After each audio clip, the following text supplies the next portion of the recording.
महाराष्ट्रातील आणि देशातील हवामान परिस्थिती संदर्भात ताजा अंदाज देणारे आपण बघतो की पूर्व दिशेने भारताच्या मोठ्या प्रमाणात बाष्प तयार झाले. शिवाय दक्षिण भारतामध्ये देखील खूप मोठं बाष्प आहे. उत्तर भारतात एक WD सक्रिय आहे. या सर्व परिस्थितीमध्ये भारतात फार मोठा पावसाचा खंड पडेल असं काही वाटत नाही. म्हणजे अनुकूल अशी परिस्थिती आहे.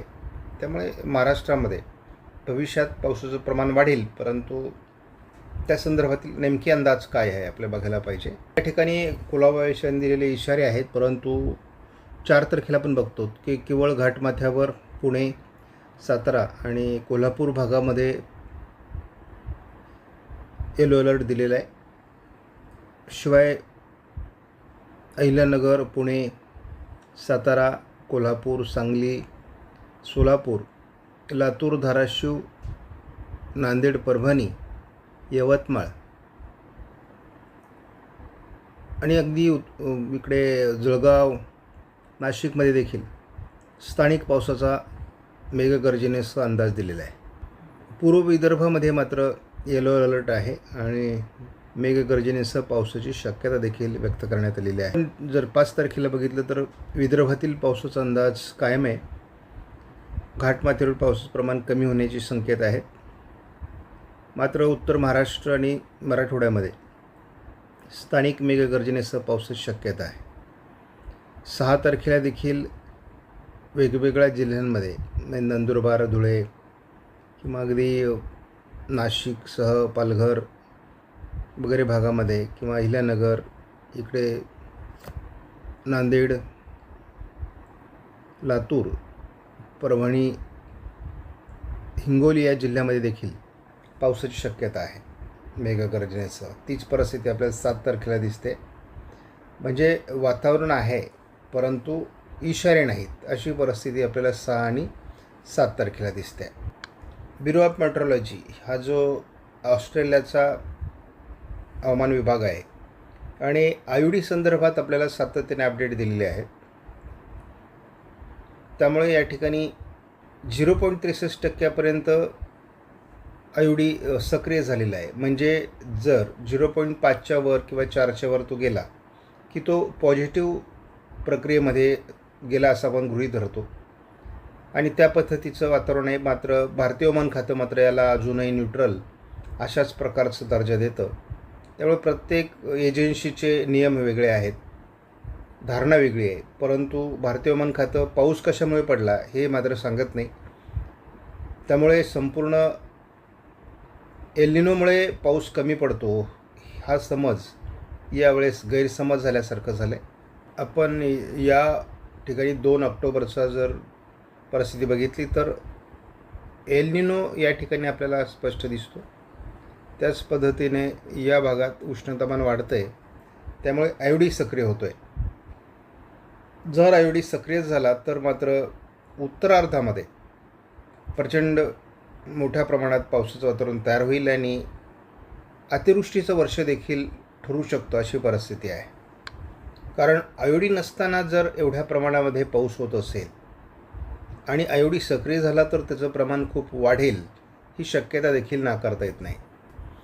एल निनो देखील मोठ्या प्रमाणात म्हणजे 3.2 किंवा त्याहीपेक्षा अधिक जाण्याचा अंदाज या ठिकाणी देण्यात आलेला आहे. परंतु आपण असंही बघतो की याचा तसा परिणाम आपल्याला आत्तापर्यंतच्या मान्सूनवर तेवढा तीव्र झालेला दिसत नाही. फेस मॉडेलचा झटपट अंदाज आपण बघूयात.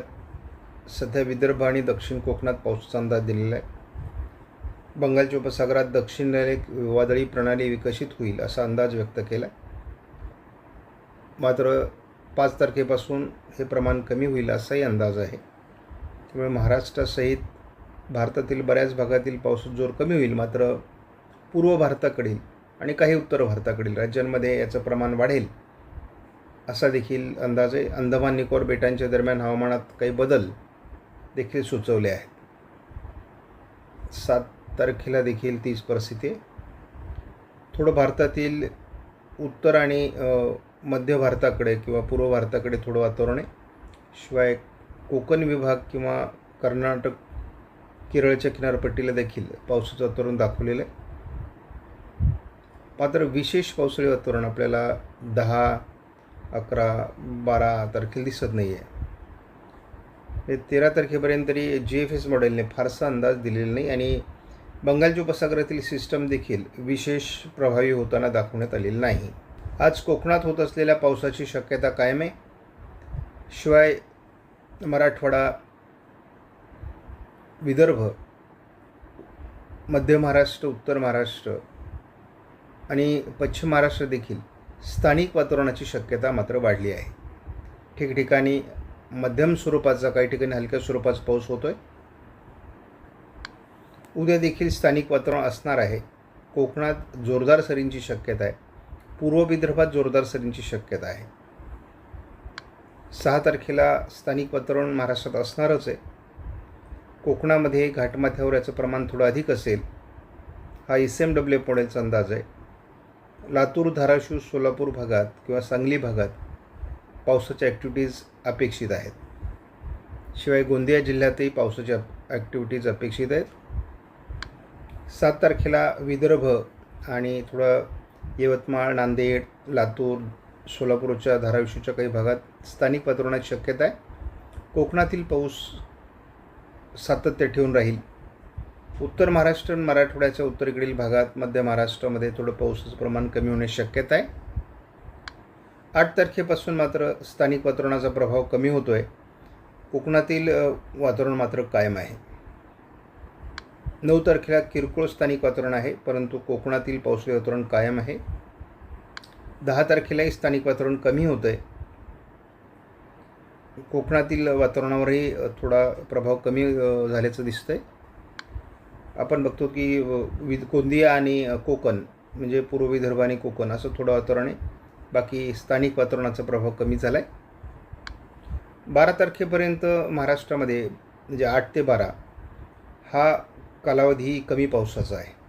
कोकणामध्ये ॲक्टिव्हिटीज दाखवल्यात. मात्र 13 तारखेला श्रावण सुरू होतो. कोकणातील पावसात काही विशेष बदल नाही, परंतु विदर्भाच्या दिशेने एक वादळी प्रणाली विकसित होण्याची शक्यता आहे. त्यामुळे अकोला, अमरावती, नागपूर, भंडारा, गोंदिया, चंद्रपूर, गडचिरोलीमध्ये वादळी पावसाची शक्यता राहील. 14 तारखेला ही वादळी प्रणाली संपूर्णपणे विदर्भातील दुष्काळ संपवेल आणि या ठिकाणी अतिवृष्टीचं रूपांतर करेल अशी शक्यता आहे. त्यामुळे बहुतांश जिल्हे, म्हणजे जळगावचा पूर्व भाग असेल, नांदेड, परभणी, हिंगोली, वाशिम, जालना, अकोला, अमरावती, नागपूर, भंडारा, गोंदिया, चंद्रपूर, गडचिरोली, यवतमाळ, वर्धा या काही जिल्ह्यांमध्ये, बुलढाण्यामध्ये देखील पावसाची शक्यता आहे आणि या सिस्टमचा इथे प्रभाव पडणार आहे.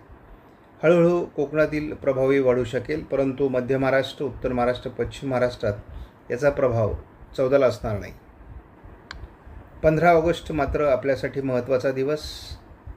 अगदी लातूरपर्यंत याचा प्रभाव या सिस्टमचा आहे. ही सिस्टम महाराष्ट्रावर येते. ज्या पद्धतीचं डीप डिप्रेशन आपल्याला महाराष्ट्रावर आलं होतं, त्याच मार्गाने हे जातं आहे. त्यामुळे विदर्भामधली चिंता मिटण्याची शक्यता आहे आणि एलिनोच्या वर्षामध्ये आपण अतिवृष्टीकडे झुकतो की काय, असे चित्र या सिस्टममुळे वाटायला लागणार आहे. त्यामुळे तसा परतीचा पाऊस अजून पुढे आहे.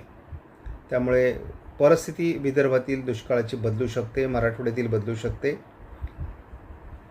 15 तारखेला, 15 ऑगस्ट, आणि याच दिवशी आपण आपला परतीच्या पावसाचा अंदाज देणार आहोत. 16 तारखेला जर ही पूर्ण सिस्टम, म्हणजे महाराष्ट्रातील दुष्काळ संपवणारी सिस्टम महाराष्ट्रावर येते आहे असं आपण म्हणायला हरकत नाही आणि संपूर्ण महाराष्ट्रावर त्याचा प्रभाव असणार आहे. 17 तारखेला महाराष्ट्राच्या बऱ्याच भागात अतिवृष्टी करणारं वातावरण निर्माण होतं आहे. 200-250 मिलीमीटर पाऊस काही भागात होऊ शकतो. ही परिस्थिती आपण बघतो. 16 आणि 17 तारखेला अकोला, अमरावती, बुलढाणा या ठिकाणी तशी पावसाळी परिस्थिती जास्तच आहे. जळगावमध्ये देखील, आणि नाशिक जिल्ह्याची परिस्थिती पुन्हा गंभीर होण्याची शक्यता आहे. त्यामुळे एकूणच जायकवाडीचं पाणी, म्हणजे जवळपास 90% जायकवाडी गेलेलं आहे आणि जायकवाडी 100% भरेल आणि पूर परिस्थिती महाराष्ट्रात निर्माण होईल, हे सर्वांनी लक्षात घ्या. जुलैसारखाच ऑगस्ट देखील अतिपावसाचा ठरतो आहे. मात्र हा उत्तरार्ध आहे. पूर्वार्धात पाऊस कमी राहील, पण उत्तरार्धात पावसात जोर वाढेल अशा पद्धतीने आपण अंदाज दिलेला आहे आणि तो अंदाज या ठिकाणी पूर्णपणे खरा ठरणार आहे. त्यामुळे ऑगस्ट देखील आपल्याला अतिपावसाळी ठरतो आहे. आपण या मॉडेलमध्ये जेव्हा एकत्रित अंदाज बघतो तेव्हा अतिवृष्टीचे परिसर कुठला आहे आपण साधारण बघतो की चंद्रपूर, गडचिरोली सहित नागपूर, भंडारा, गोंदिया, अमरावती, जळगाव म्हणजे उत्तर महाराष्ट्रामध्ये सगळे अंदाज चुकलेले आहेत. ज्या भागामध्ये दुष्काळी परिस्थिती निर्माण होईल असा अंदाज दिला जात होता त्या विभागात अतिवृष्टीचे संकेत आहेत आणि केवळ आपल्याला पश्चिम महाराष्ट्र, मध्य महाराष्ट्राच्या काही भागात पाऊस कमी राहतो आहे. परंतु या ठिकाणची सुद्धा गरज पाऊस भागून म्हणजे पूर्ण होणार आहे. गरजेपुरता पाऊस या ठिकाणी पडेल पण अतिवृष्टी या ठिकाणी नसेल, एवढाच फरक आहे. चंद्रपूर, गडचिरोलीमध्ये थोडं पावसाळी वातावरण आहे सकाळी, म्हणजे विदर्भामध्ये. कोकणामध्ये पावसाळी सरी चालू आहेत घाटमाथ्यासहित. आज देखील महाराष्ट्रामध्ये जोरदार स्थानिक पावसाचं वातावरण तयार होणार आहे. कुठली सिस्टम कार्यरत नाही, परंतु पावसाचं चांगलं वातावरण आज महाराष्ट्रात राहण्याची शक्यता आहे आणि त्यामुळे अंदाज सगळे बदलत आहेत. उद्या मात्र 5 तारखेला केवळ पश्चिम महाराष्ट्र आणि दक्षिण कोकणात पावसाचा अंदाज आहे. भंडारा, गोंदियामध्ये थोडा पावसाचा अंदाज असणार आहे. त्यानंतर आपण बघतो की 6 तारखेला मात्र पाऊस बीडसहित अहिल्यानगर, लातूर, धाराशिव, सोलापूर, सांगली, कोल्हापूर ज्या पट्ट्यात दुष्काळी भाग आहे या ठिकाणी मात्र स्थिती बदलेल. पुढील 3 दिवसामध्ये असा पाऊस होईल. 7 तारखेपासून महाराष्ट्रातला पावसाचा प्रभाव कमी होतो आहे, मात्र पूर्व विदर्भात 7 तारखेला पावसाचं प्रमाण वाढेल. 8 तारखेला महाराष्ट्रात विशेष पाऊस नाही. 9 तारखेला महाराष्ट्रात विशेष पाऊस नाही. 10 तारखेला विशेष पाऊस नाही. 11 तारखेला विशेष पाऊस नाही. 12 तारखेला विशेष पाऊस नाही. 13 तारखेपासून विदर्भातून एक नवीन वादळी प्रणालीची शक्यता वाढते. श्रावण सुरू होतो या दिवशी. एक नवीन